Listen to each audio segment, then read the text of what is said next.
Hello. Hola, everyone. I hope you're all doing relatively well, safe, and healthy. As a child of exile parents, naturally, home, belonging, identity is something that my work always circles around. In this poem in particular that I want to share with you, I'm looking back at my mother's own journey, how she had to leave her home in 24 hours, and thinking about what if I had to leave my home here in Maine and basically just forget everything I'd ever known, leave everything behind. Of course, the irony in this poem and why I want to share it with you is because now that we are home, it feels like a kind of exile, right? We suddenly realize that home is much more than just our home, but rather that it means community. It means being able to gather with friends. It means being able to go to birthday parties. It means being able to have family around us. So I just want to offer this poem as a way of thinking about what we're going through right now, and thinking about the perhaps many different kinds of exile that affect us. It's called imaginary exile. Dawn breaks my window and dares me to write a poem brave enough to imagine the last day I'll ever see this amber light color the wind breathing life into the dark faces of these mountains that I know by name, risen from the bedrock of the only country I've truly lived, resting on the same earth as this house in which I'll never rise again.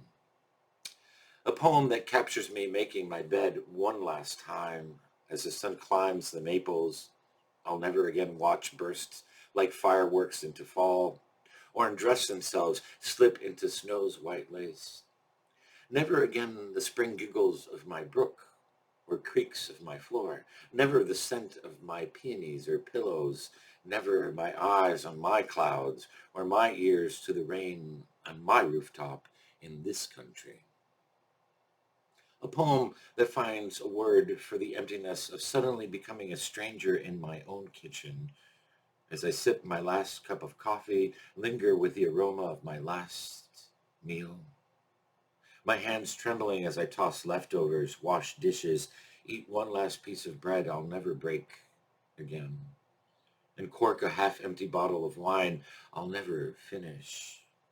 A vintage I'll keep savoring like memories through my mind's palate.